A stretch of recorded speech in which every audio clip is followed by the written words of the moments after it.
The reason you're out of shape is because you do not love yourself enough to treat your body like something that you actually love and care about. It's not because you don't lift weights or you don't go to the gym enough, or you're not eating a Mediterranean or vegan diet or whatever latest health craze there is. It's not any of those things. It's the simple fact that you're not treating your body like something that you care about. Think about it. Imagine something in your life that you really do care about. Let's say it's your car. Would you put diesel instead of gasoline in your car that does not take diesel? No, that would destroy it. So why are you putting fast food, seed oils, processed sugar, all kinds of junk in your body? It's just like diesel for your car. It's going to destroy it. It's bad for you. And the thing is, you know that. You know that after you eat fast food, yeah, it might taste good, but it's going to make you feel like absolute crap. And the reason you know that is because the times that you did happen to eat clean, let's say you went to the farmer's market, or let's say you even had like an unplanned period of intermittent fasting where you happen to not eat for half the day and you realize, wow, I'm mentally clear. I feel better. Everything is better. Everything feels like it's moving better. I have more energy. And then you eat and suddenly it's, oh, I need a nap. I'm tired. You know that it feels wrong. If you think about it for 2 seconds, you know that the food you're eating feels wrong. It makes you feel sick. And if you ignore that long enough, sooner or later, your doctor's going to tell you, you need to be on medication. Your blood pressure's awful. Your cholesterol's awful. Your sugar's high. You have type 2 diabetes or you're pre-diabetic. All of that is not outside your control. A lot of people nowadays feel helpless, and you should not be helpless.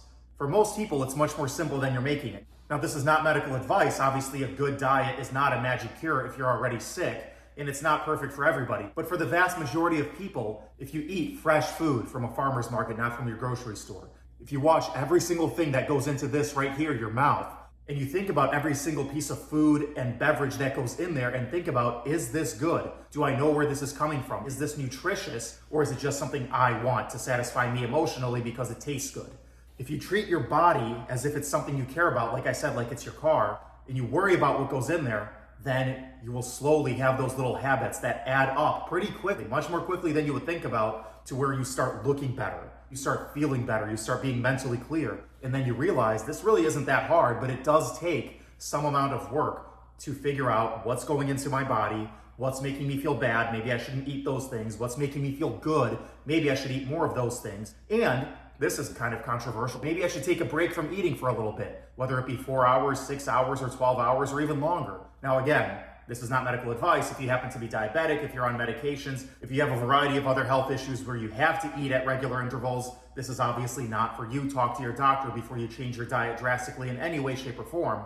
But in conclusion, I just wanted to make the point that for the vast majority of people, the reason you do not look and feel the way that you want to is because you're not treating your body with the respect that it deserves.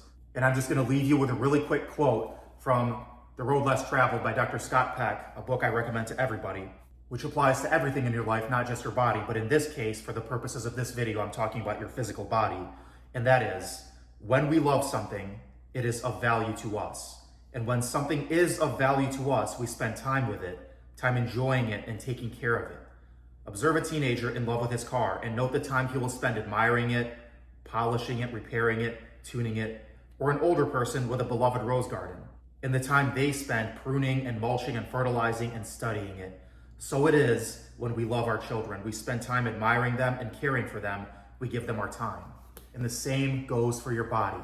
When you care about your body, when you care about yourself as a human being, you think that you are worthy of love, you are worthy of time, effort, and commitment, mostly from yourself more than anybody else, you will start going to the farmer's market, you will start buying fresh food and spending time washing and cleaning and preparing it in a healthy way, instead of just rolling through the drive-thru and saying, oh yeah, I'll take a number 32, large Coke, yeah, you know what, let's make it a Diet Coke. Two completely different worlds, two completely different sets of behaviors with two completely different results for yourself and for your body. Treat yourself like you're somebody you care about.